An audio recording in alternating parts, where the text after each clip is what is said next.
नीलकंठ पंछी ने बताया, भाग्य का लिखा कभी कोई नहीं मिटा सकता। क्या आपने कभी सोचा है कि जब सब कुछ कोशिशों के बावजूद गलत होता जाए, जब हाथ पांव मारने के बाद भी जिंदगी वहीं की वहीं अटकी रह जाए, तो क्या वाकई ये हमारा भाग्य होता है? क्या सच में भाग्य का लिखा कोई नहीं मिटा सकता? या फिर हम वो कर ही नहीं रहे जो भाग्य को समझने और बदलने के लिए जरूरी है? यह कहानी है एक ऐसी औरत की जिसने हर रिश्ता खो दिया, हर उम्मीद ठुकरा दी गई और जिसे समाज ने मनहूस करार दे दिया। लेकिन तभी उसके जीवन में आता है एक रहस्यमयी पक्षी, नीलकंठ, जो न सिर्फ बोलता है बल्कि उसे वो सच्चाई बताता है जो इंसान को खुद अपनी किस्मत का राजदार बना सकती है, और एक ऐसी सीख जो आपकी सोच ही बदल सकती है। तो चलिए शुरुआत करते हैं इस दिल छू जाने वाली यात्रा की। बहुत पुराने समय की बात है, एक छोटे से गांव अमरपुर में शाम उतर चुकी थी। पीपल की शाखें धीरे धीरे हवा में हिल रही थी, जैसे वो भी दिन भर की थकावट उतार रही हों। आसमान पर हल्के बादल थे, जिनके पीछे डूबता हुआ सूरज कभी दिखता, कभी छिप जाता। गांव के किनारे एक पुराना घर था, मिट्टी की दीवारें, खपरेल की छत और आंगन में टूटी हुई चारपाई पड़ी थी। चारपाई पर बैठी थी गंगा देवी, एक 65 वर्षीय विधवा महिला, जिसके माथे की लकीरें समय की क्रूरता की गवाही दे रही थीं। उसकी आंखें छत को नहीं, आकाश को नहीं, बल्कि अपने भीतर के खालीपन को ताक रही थीं। बेटा भी अब पहले जैसा नहीं रहा। अंदर से उसकी बहू सरिता की आवाज आई, माँ जी, ये बर्तन आपसे नहीं मांजे जाते तो साफ बोल दीजिए। अब बुरी हड्डियों को आराम ही चाहिए तो साफ कहिए। गंगा देवी की आंखें झपकी नहीं थीं। वो आवाज सुनने की अभ्यस्त हो चुकी थी। उसका बेटा रमेश, जो कभी माँ की गोद में सिर रखकर सपने देखा करता था, अब नौकरी की चिंता में खोया रहता था। कई बार तो गुस्से में कह देता, माँ, अगर तुम्हारे भाग्य में सुख होता तो शायद मेरी जिंदगी कुछ और होती। तुमने ही तो पापा को खो दिया, फिर हमें भी। हर बार ये सुनकर गंगा का कलेजा फट जाता, लेकिन वो चुप रहती। भाग्य, ये भाग्य क्या सच में लिखा होता है? उस रात खाना खाने के बाद गंगा अकेली आंगन में बैठी थी। सामने तुलसी का चौबारा था, लेकिन दीपक बुझ चुका था। उसने मन में ही भगवान से पूछा, हे नारायण, क्या भाग्य सच में सब तय कर देता है? क्या एक माँ के लिए भी कुछ लिखा होता है, या बस सब भोगना ही लिखा होता है? हवा चल रही थी, पर कोई उत्तर नहीं आया। उसी समय एक अजीब सी सरसराहट हुई। गंगा ने देखा, तुलसी के पास एक नीला पक्षी बैठा था। गहरा नीला रंग, हरे नीले पंख और गले में एक उजला सा चिन्ह। वो चौंकी, नीलकंठ। गांव में मान्यता थी कि नीलकंठ पंछी दिख जाए तो शुभ होता है, लेकिन इतने पास? और रात के वक्त पक्षी उसकी ओर देख रहा था। कुछ क्षणों के लिए उसे लगा कि उसकी आंखों में कोई बात है, जैसे कोई उसे पढ़ रहा हो। भाग्य का लिखा कोई नहीं मिटा सकता। तभी नीलकंठ ने अचानक अपनी चोंच खोली और बोला। गंगा हक्की बक्की रह गई। आवाज धीमी थी, लेकिन स्पष्ट। भाग्य का लिखा कोई नहीं मिटा सकता, लेकिन उसे समझकर जिया जाए तो वह भी वरदान बन जाता है। गंगा को लगा कि वह सपना देख रही है। उसने आंखें मसल लीं, लेकिन नीलकंठ अब भी था। तुम्हारा दुख भाग्य नहीं, तुम्हारी अस्वीकृति है माँ। भाग्य को दोष मत दो, उसे जानो, समझो, और तब देखो जीवन कितना सुंदर हो सकता है। गंगा के आंखों से आंसू बह निकले। उसे नहीं पता था कि यह कोई सपना है, भ्रम है, या प्रभु की कोई लीला। लेकिन उसी क्षण उसका दिल कुछ हल्का हो गया। सुबह जब वह उठी, तो आंगन में तुलसी के पास एक नीले पंख को रखा पाया। बहू ने पूछा, माँ जी, नीला पंख कहाँ से लाईं? गंगा मुस्कुराई, पता नहीं बेटा, शायद आकाश से कोई संदेश आया है। अगली सुबह सूरज धीरे धीरे पूरब की ओर से आंगन पर दस्तक दे रहा था। गंगा देवी तुलसी में जल चढ़ा रही थीं। रात का अनुभव अब भी उनके मन में जीवित था। नीलकंठ पंछी की वह रहस्यमय आवाज, उसका गूढ़ वचन और वो नीला पंख। वो सोच में डूबी थी कि क्या यह सपना था? पर सपना होता तो इतना सजीव क्यों लगता?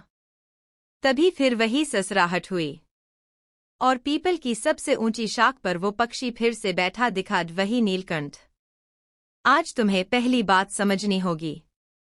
नीलकंठ धीरे धीरे उड़कर गंगा देवी के सामने तुलसी के पास आ बैठा। इस बार उसकी आंखों में सौम्यता थी, लेकिन स्वर में दृढ़ता। तुमने पूछा था क्या भाग्य सच में सब तय कर देता है? आज मैं तुम्हें एक कहानी सुनाता हूँ। एक ऐसे इंसान की कहानी जिसने भाग्य से नहीं, अपने कर्तव्यों से यश कमाया। नीलकंठ ने कहा, बहुत समय पहले की बात है। अयोध्या नगरी में एक महान राजा हुआ करता था, राजा हरिश्चंद्र। उसके जैसा सत्यवादी, धर्मनिष्ठ और न्यायप्रिय कोई न था। पर एक दिन देवताओं ने उसकी परीक्षा लेने की सोची। राजा को एक स्वप्न आया जिसमें ऋषि विश्वामित्र ने उसे दान मांगने की आज्ञा दी। नींद से जागने के बाद भी राजा ने वह आज्ञा निभाई। उसने अपना राजपाट छोड़ दिया, परिवार सहित जंगल चला गया। लेकिन परीक्षा खत्म न हुई। उसने पत्नी को बेचा, खुद श्मशान में नौकरी की और पुत्र की मृत्यु पर कर मांगा। गंगा देवी की आंखें भर आईं, इतनी कठोर परीक्षा? नीलकंठ बोला, हाँ माँ। और जानती हो, राजा हरिश्चंद्र ने भाग्य को दोष नहीं दिया।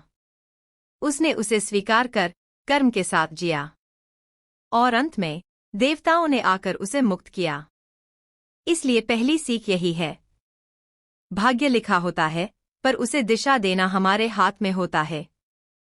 गंगा ने आंखें मूंद लीं। उसका पूरा अतीत जैसे आंखों के सामने तैरने लगा। जब पति की अचानक मृत्यु हुई थी, जब रमेश स्कूल छोड़ मजदूरी पर गया था, जब उसने बहू की हर कटु बात को चुपचाप सहा था। उसने हमेशा अपने भाग्य को कोसा, क्यों मेरा जीवन ऐसा है? पर कभी ये नहीं सोचा, इस जीवन को सुंदर कैसे बनाऊं? नीलकंठ धीरे धीरे गंगा के पास आया, उसकी उंगलियों के पास खड़ा हो गया। माँ, भाग्य को कोसना आसान है, लेकिन समझना कठिन। जिसे हम दुख समझते हैं, वही तो आत्मा की परीक्षा होती है। और जो उसे समझ जाता है वो ऊपर उठ जाता है, बहुत ऊपर। गंगा बोली, लेकिन मेरे बेटे ने भी मेरा भाग्य को कोसा, क्या वो भी गलत है? नीलकंठ बोला, वो अनजाना है माँ। और जो अज्ञान में होता है, वह हमेशा दूसरों को दोष देता है। लेकिन तुम ज्ञान की ओर जा रही हो, और तुम्हारे ज्ञान का प्रकाश एक दिन तुम्हारे बेटे को भी आलोकित करेगा। उस शाम पहली बार गंगा देवी ने खुद तुलसी में दीप जलाया। उसकी आंखों में पीड़ा नहीं, शांति थी। पर उसी रात एक नया तूफान आया। बेटा रमेश घर पर आया, थका हारा और गुस्से से भरा। माँ, ये क्या तुमने पूजा की थाली फैलाई है आंगन में? यहाँ काम की फुर्सत नहीं और तुम्हारा भाग्य पूजन बंद करो। गंगा कुछ नहीं बोली, बस धीरे से दीपक को उठाकर वापस चौके में रखाई। अंधेरी रात में मन फिर टूटा। रात फिर गहरी हुई। चुपके से गंगा तुलसी के पास बैठ गई। हे नीलकंठ, क्या मेरे ज्ञान से भी कुछ बदलेगा? अचानक पीपल पर हल्की फड़फड़ाहट हुई। नीलकंठ फिर लौटा, लेकिन इस बार वह शांत नहीं था, वह गंभीर था। माँ, अगली बार मैं तुम्हें बताऊंगा। जब भाग्य तुम्हें गिराता है, तो वो तुमसे कुछ खास करवाना चाहता है। क्या तुम तैयार हो अगली सीख के लिए? गंगा देवी ने आंखें बंद कर लीं। अब डर नहीं था, अब जिज्ञासा थी। एक नन्ही रोशनी भीतर जलने लगी थी।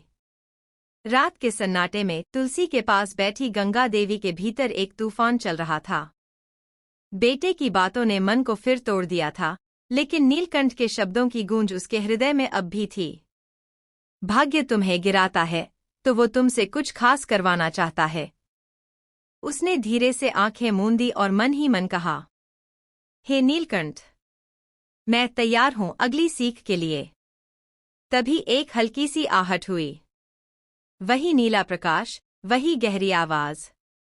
नीलकंठ फिर आया, लेकिन इस बार वो गंभीर था। उसका चेहरा पहले से अधिक तेजस्वी था।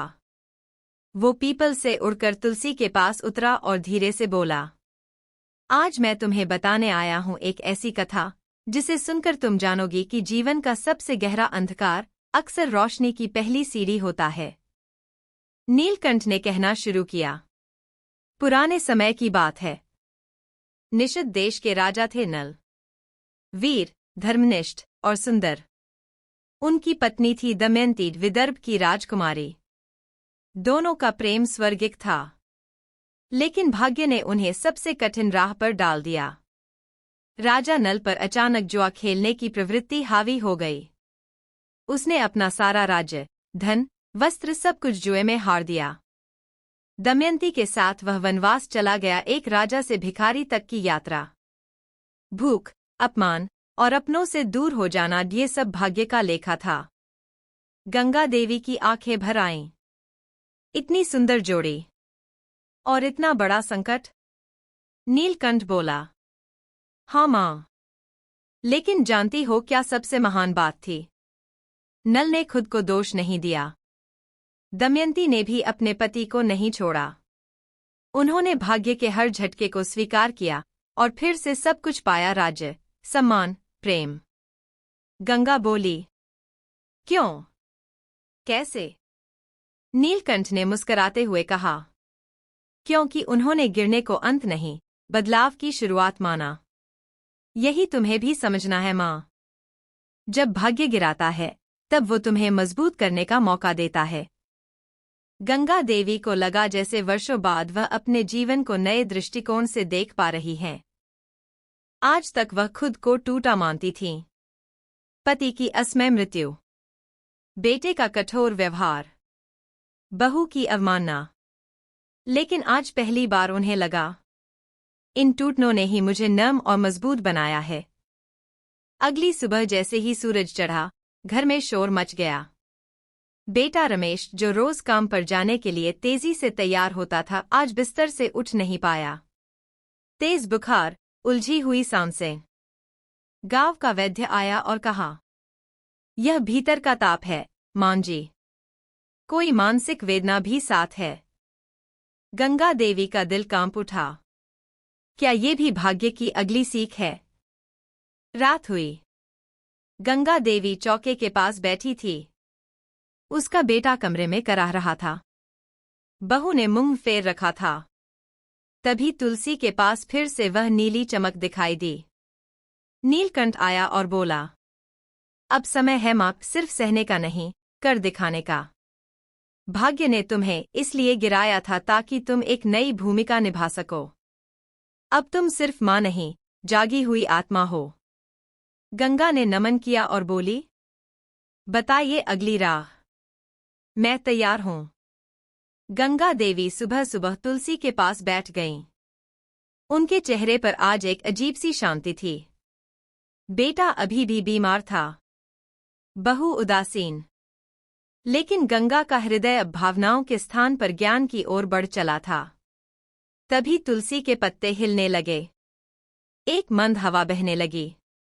और फिर उसी पीपल से सुनहरी चिड़ियों की चहचहाहट के बीच नीलकंठ प्रकट हुआ।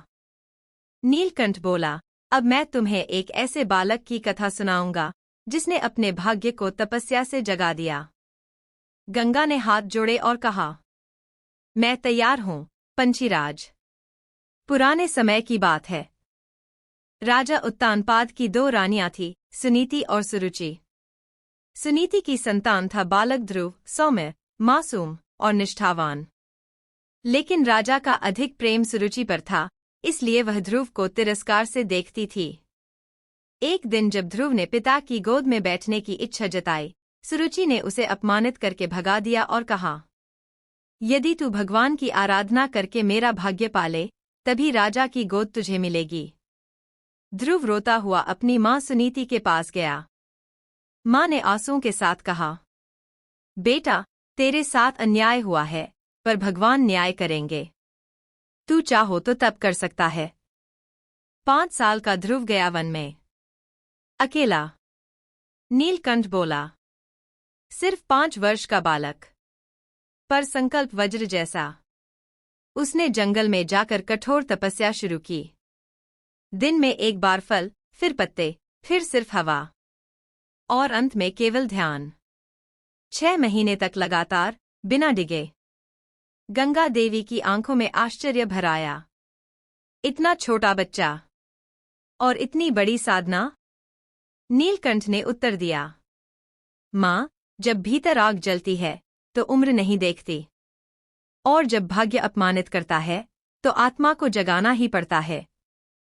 ध्रुव की तपस्या से भगवान विष्णु स्वयं प्रकट हुए। उन्होंने पूछा, बालक, क्या चाहो?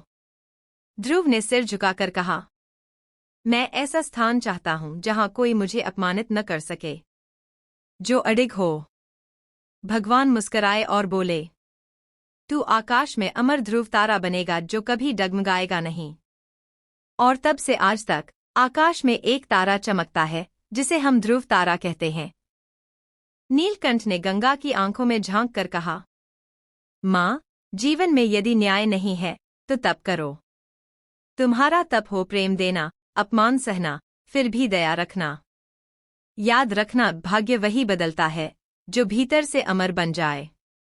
गंगा देवी धीरे धीरे उठीं। वो उस रात चुपचाप तुलसी के आगे दीपक जलाकर बैठ गईं। मन में ध्रुव की छवि थी और होठों पर सिर्फ एक वाक्य, मैं अब ध्रुव बनूंगी, किसी की अवमानना से नहीं डिगूंगी।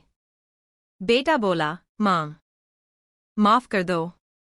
अचानक भीतर से एक कमजोर आवाज आई, माँ। गंगा दौड़ी। देखा, बेटा रमेश रो रहा था। उसकी आंखों में पश्चाताप था। मैंने तुम्हारे साथ बहुत बुरा किया। माँ, माफ कर दो। मैंने तुम्हारी तपस्या को समझा नहीं। गंगा के आंसू बह निकले। उसने बेटे के माथे पर हाथ फेरा और कहा, जब तक माँ का आशीर्वाद है, बेटा कभी अकेला नहीं होता। अब गंगा देवी का हृदय शांत है, लेकिन मन में एक प्रश्न बार बार उठता है, क्या मैं जिनके लिए जीती रही, उनका अपमान सहती रही, उनके लिए त्याग करती रही, वह पुण्य था या मूर्खता? गंगा देवी मंदिर के सामने बैठी थीं। पुजारी के मंत्रों की गूंज वातावरण में फैल रही थी। सामने तुलसी का पौधा लहरा रहा था, जैसे आत्मा की हिलती चेतना हो। तभी हवा में एक कंपन हुआ, और उसी पीपल की डाली पर नीलकंठ पंछी आकर बैठ गया। नीला सफेद पंख, चमकती आंखें और गंभीर वाणी। नीलकंठ बोला, आज मैं तुझे बताऊंगा कब पुण्य पाप बन जाता है। गंगा देवी ने हाथ जोड़े, पंछीराज, मैं तो सबके लिए जीती रही, सबको देती रही। क्या वह गलत था? नीलकंठ बोला, दया, सेवा और त्याग पुण्य होते हैं, लेकिन जब वे विवेक के बिना किए जाते हैं, तब वही पुण्य पाप में बदल जाते हैं। गंगा चौंकी।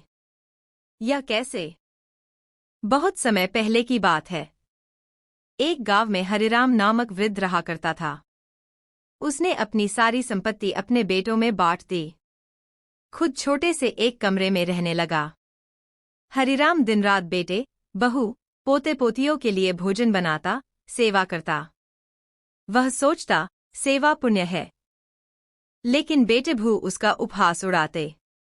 कभी कहते, पुराने समय की आदतें हैं, बुढ़ापे में चिपके रहते हैं। या फिर, इनकी सेवा कौन करेगा, मर क्यों नहीं जाते? हरिराम सब सुनकर भी चुप रहता। सोचता, यह भी मेरी तपस्या है। बेटा, तू जो कर रहा है, वह सेवा नहीं, आत्महत्या है। पुत्र, जिसने कुपात्र को दिया, वह पुण्य नहीं, पाप है। यदि फूल चौराहे पर गिरा दो, तो वह गंदा हो जाता है। दान का पहला नियम है, जिसे दो, वह योग्य हो। हरिराम ने पूछा, तो क्या मुझे स्वार्थी हो जाना चाहिए? संत बोले, नहीं, पर विवेकवान जरूर बनो। कभी कभी माँ का रोना संतान को कायर बना देता है और बाप की चुप्पी बेटे को निर्दयी। तू जब तक सहता रहा, तेरे बच्चे बिगड़ते रहे। तेरी दया उनके पतन का कारण बन रही है। गंगा देवी के मन का मौन टूटता है। गंगा देवी की आंखें भर आईं। तो क्या मैंने भी अपात्र को सेवा दी? नीलकंठ ने कहा, माँ, तूने प्रेम में अंध होकर सेवा की, मगर जब कोई व्यक्ति कृतघ्न हो तब उस पर दया नहीं, दूरी जरूरी होती है। अन्यथा तू पुण्य नहीं, पाप का हिस्सा बन जाती है। नीलकंठ ने आगे कहा, पिता वह नहीं जो बच्चों के हर अत्याचार को सहता है। माँ वह नहीं जो चुपचाप अपमान पीती है। सच्चा माता पिता वही है जो संतान को सीमा, संस्कार और संयम सिखाए। गंगा देवी के चेहरे पर एक नई शक्ति आ गई। उसने आंखें बंद कीं और मन में संकल्प लिया, अब मैं विवेक से जीऊंगी। अपात्र को सेवा नहीं दूंगी, पर उचित को प्रेम दूंगी। बेटा फिर आया, लेकिन इस बार जवाब बदला था। रात में रमेश उसके पास आया। माँ, मुझे थोड़ा और पैसा चाहिए। बहू का मोबाइल टूटा है। पहले की तरह गंगा देवी चुप नहीं रही। अब उसकी आंखें शांत थीं, पर आवाज में दृढ़ता थी। बेटा, अब मैं सिर्फ उसी पर खर्च करूंगी जो मेरी भावना की कद्र करे। मोबाइल नहीं, पहले रिश्ता ठीक करो। रमेश चुपचाप खड़ा रह गया। यह माँ अब नई हो चुकी थी। नीलकंठ ने अपनी पंख फैलाए और उड़ते समय कहा, सच्चा पुण्य वह है जो सच्चाई और विवेक से किया जाए। याद रखो, जब तक सेवा तुम्हारा अपमान कराती है, तब तक वह पुण्य नहीं, आत्मघात है। गंगा देवी पीपल के नीचे खड़ी रहीं। हवा में उसका सिर ऊंचा था। वो अब सिर्फ एक माँ नहीं थी, वह अब एक जगी हुई आत्मा थी। गंगा देवी ने वर्षों तक अपमान सहकर अपने बेटे और बहू के लिए त्याग किया, लेकिन जब नीलकंठ पंछी ने उसे बताया कि विवेकहीन सेवा पुण्य नहीं, पाप बन जाती है, तब उसके भीतर बदलाव आया। अब वह चुप नहीं रहती, बल्कि आत्मसम्मान के साथ अपनी बात कहती है।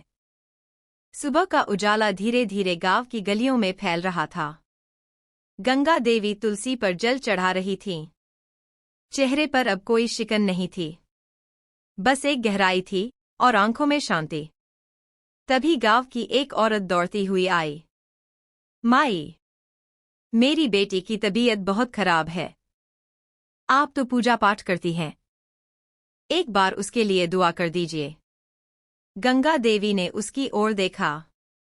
बेटी, दुआ से पहले तुझे एक बात बतानी है।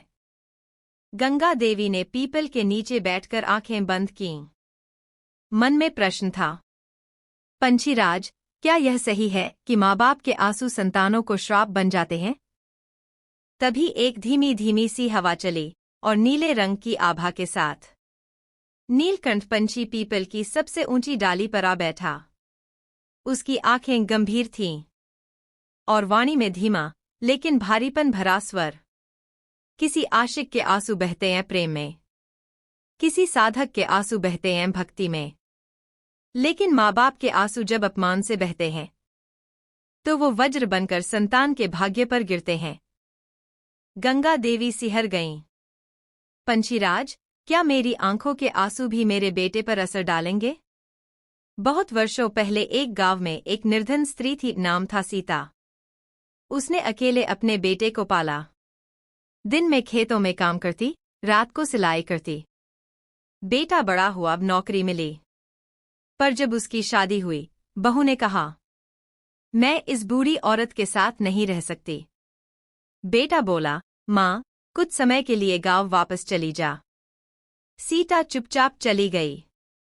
ना क्रोध, ना शिकायत, बस एक आंसू उसकी आंख से गिरा।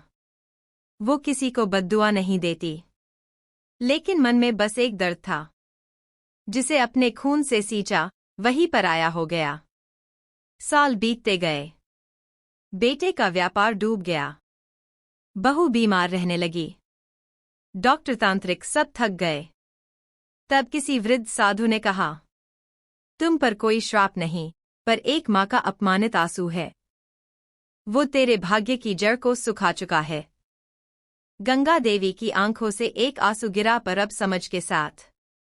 गंगा देवी ने लंबी सांस ली। पंछीराज, मैं अब समझ चुकी हूं। माता पिता के आंसू कोई साधारण पानी नहीं, वो भाग्य बदलने वाली धारा होते हैं। उन्हें बेवजह बहाना खुद अपने भाग्य को गंदा करना है। नीलकंठ बोला। और संतान यदि उन्हें गिरा दे तो उसका भविष्य कभी खड़ा नहीं हो सकता। अब गंगा देवी की बातें सुनने लोग आने लगे। किसी की बेटी ससुराल में दुखी थी, तो कोई बेटा अपनी नौकरी से परेशान। गंगा देवी अब सिर्फ एक मां नहीं थीं, वो अब गांव की संघर्ष की देवी बन चुकी थीं। जो माँ बाप के सामने सर झुकाता है, उसकी किस्मत खुद रास्ता देती है। लेकिन जो माँ की आंख से आंसू गिराता है, उसका भाग्य भी रोने लगता है। उसने अपने भीतर यह प्रण लिया, अब मैं बहती नहीं, मैं बहाव बनूंगी। अब मैं रोती नहीं, मैं राह बनाऊंगी। अब मेरे आंसू कोई नहीं गिराएगा, मैं ही उन आंसुओं को मोती बना दूंगी। गंगा देवी ने जाना कि माँ बाप के आंसू साधारण नहीं, बल्कि भाग्य बदलने वाले होते हैं। उसने अपने आंसुओं को अब मोती में बदलने का प्रण लिया। नीलकंठ पंछी ने बताया कि जो माँ बाप के सामने सर झुकाता है, उसकी किस्मत खुद रास्ता बनाती है, पर जो माँ की आंख से आंसू गिराता है, उसका भाग्य भी रोने लगता है। सुबह की ठंडी हवा के साथ गंगा देवी का मन हल्का सा था।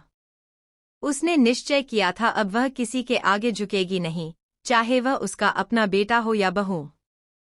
पर उस दिन एक बुरी खबर आई। गांव के पास वाले खेत से एक तेज आवाज के साथ खबर आई। गंगा देवी की बहू गीता बीमार है, हालत गंभीर है। गंगा देवी का दिल अचानक भारी हो गया।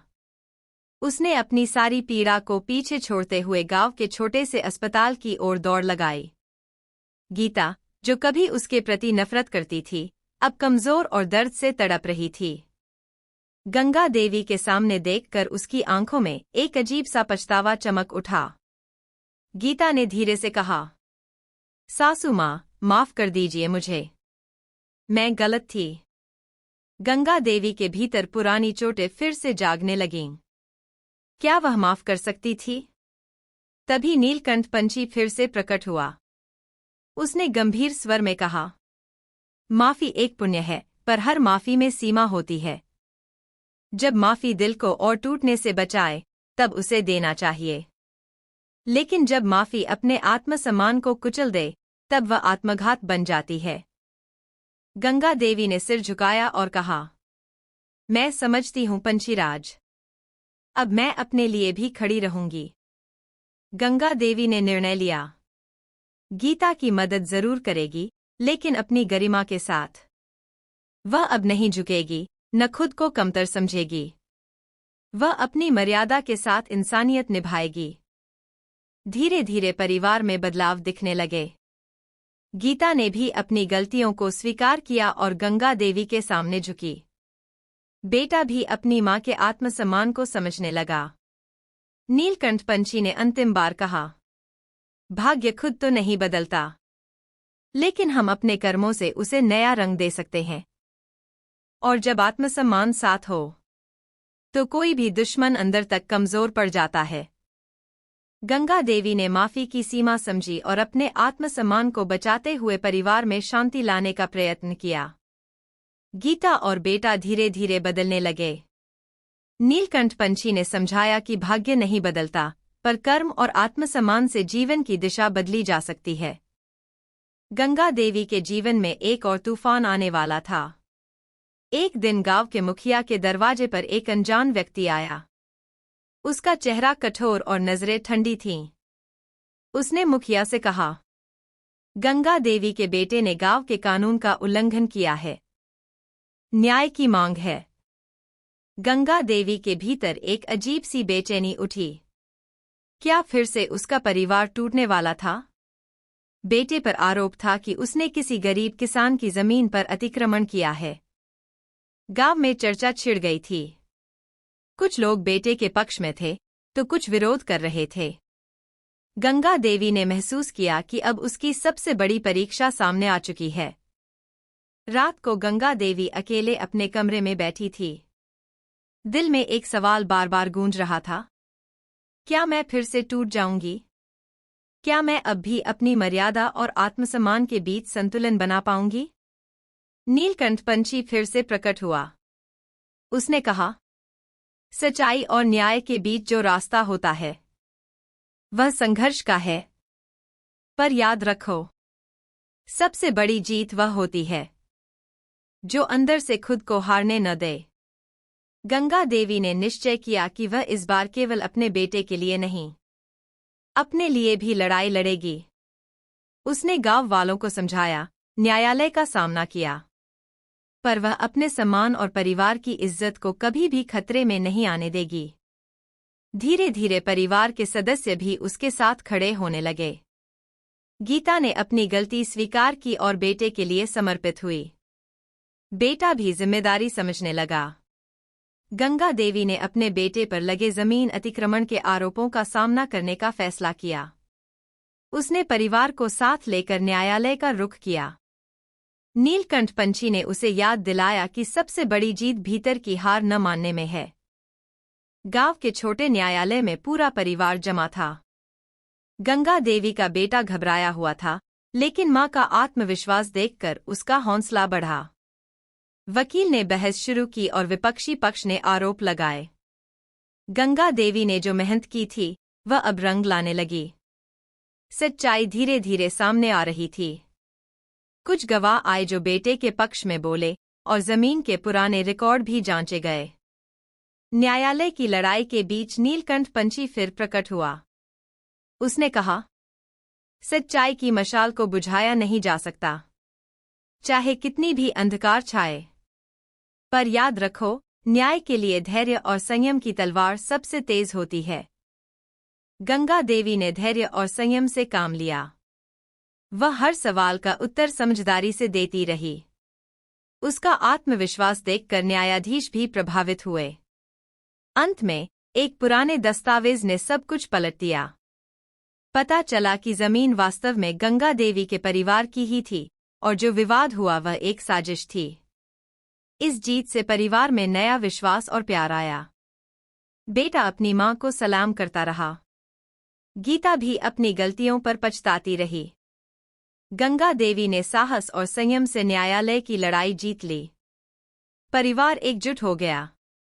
नीलकंठ पंछी ने सच्चाई, धैर्य और आत्मबल की शक्ति पर जोर दिया।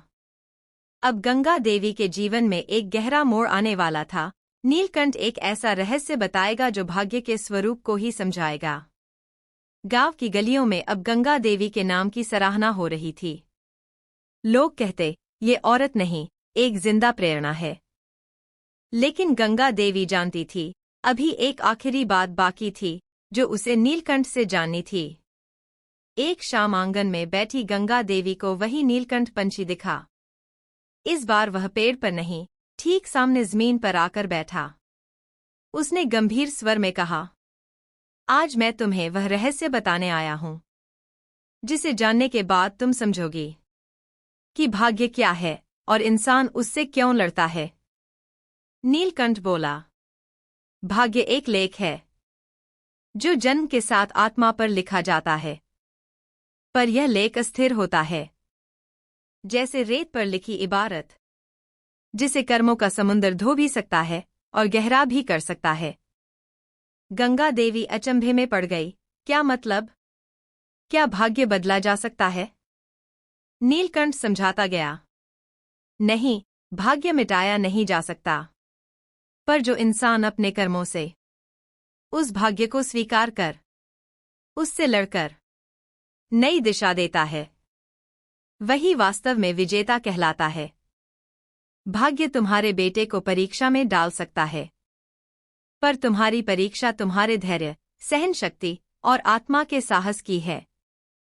और यही कर्म उस भाग्य की धारा को दूसरी दिशा में मोड़ देते हैं। गंगा देवी की आंखें भर आईं। उसने आकाश की ओर देखा और कहा, तो क्या मैं हार नहीं रही थी? मैं परीक्षा में थी? नीलकंठ ने सिर हिलाया। तुमने भाग्य को स्वीकार नहीं किया। तुमने उसे समझा और उसी की आग में खुद को तपाकर सोना बना लिया। अब गंगा देवी ने गांव में लड़कियों को पढ़ाना शुरू किया। वह कहती, दुनिया चाहे तुम्हारे भाग्य को बदकिस्मत कहे, लेकिन तुम उसे कर्म और साहस से कहानी बना सकती हो। एक दिन सुबह सुबह नीलकंठ पंछी आखिरी बार आकर बोला, मेरा काम पूरा हुआ। मैंने तुम्हें भाग्य का सच बताया।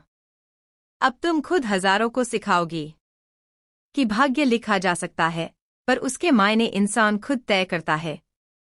गंगा देवी ने नमन किया। नीलकंठ उड़ गया और फिर कभी नहीं लौटा। गंगा देवी के जीवन की कहानी यहीं समाप्त नहीं हुई। उसका जीवन एक ऐसी मशाल बन गया जो अंधेरे में डूबे कई लोगों के लिए रोशनी बन गई। वो हर दिन, हर संघर्ष को एक नई प्रेरणा में बदलती गई और उस नीलकंठ की दी हुई सीख उसके जीवन की सांसों में घुल गई। भाग्य मिटाया नहीं जा सकता, लेकिन कर्मों से उसे अर्थपूर्ण बनाया जा सकता है। दोस्तों, हम सब की जिंदगी में कभी न कभी ऐसा वक्त आता है जब हम हार मानने लगते हैं, जब लगता है कि ऊपर वाले ने हमारे भाग्य में सिर्फ दुख ही लिखे हैं।